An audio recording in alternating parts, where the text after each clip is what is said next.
Washington, this is VOA News.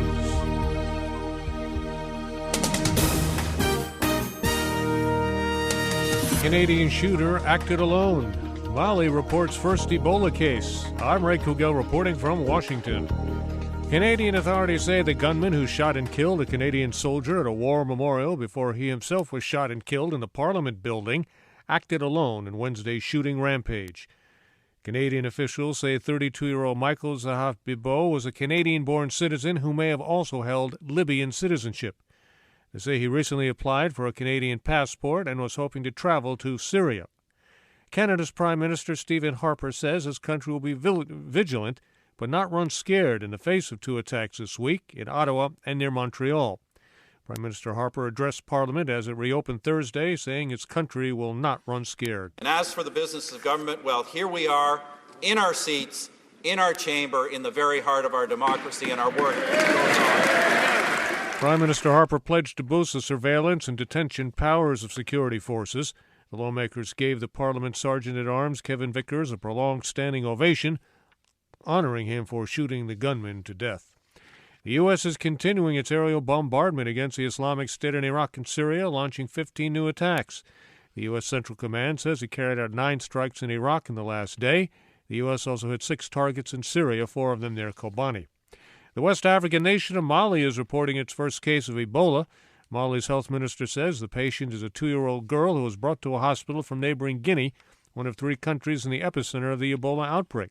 In New York City, a healthcare worker just returned from West Africa was rushed to a hospital after complaining of a high fever and nausea. The medical aid group Doctors Without Borders says the patient worked in one of the countries affected by the outbreak. This is VOA News. The Emergency Ebola Committee of the World Health Organization is again coming out against bans on travel and trade with countries where the virus is wreaking the most havoc. The committee of experts believes this will not stop the spread of Ebola. Lisa Schlein has more from WHO headquarters in Geneva. The Emergency Committee emphasized the importance of stopping transmission of Ebola within the 3 main countries as the best way of preventing further international spread. The committee rejected calls for a general ban on international travel or trade as being both ineffective and counterproductive. But WHO Director of Global Capacities, Isabelle Nuttall, says the committee stands by its previous recommendation that people who are sick with Ebola or have been in contact with patients in the last 21 days should not leave their countries. Lisa Schlein for VOA News, Geneva. European Union leaders meeting in Brussels Thursday earmarked $31 million for further research aimed at developing Ebola virus vaccines and clinical trials. A bomb exploded at a bus station in northeastern Nigeria. It killed at least 5 people and wounded 12 others. There is no claim of responsibility for the blast, which hit late Wednesday in Azari, a town in Bauchi State. A Libyan army spokesman is calling on young men in the capital, Tripoli, to rise up and help overthrow the Islamist militia coalition controlling the city.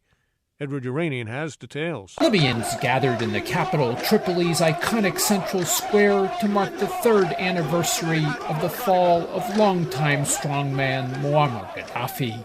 Celebrations took place Thursday despite the on-again, off-again fighting between Islamist militias and the country's official army.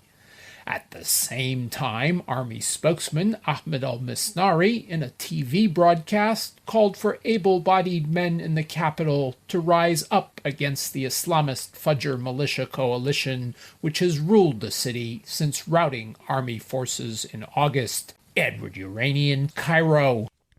Ukraine's prime minister says Russia may try to disrupt elections Sunday in his homeland, and that he's ordered a full security mobilization to prevent what he calls possible terrorist attacks. Arseniy Yatsenyuk's comments came Thursday in a meeting in Kiev with top security chiefs and election monitors. Moscow did not immediately respond to the warning. A group of Chinese scientists says it is testing a virus that could be used to kill cancer cells without harming normal ones. The virus, known as M1, was extracted from a mosquito found in the southern province of Hainan. So far, it's only been tested on mice. Scientists plan to test the virus on monkeys beginning next week. I'm Ray Kouguell in Washington. That's the latest world news from VOA.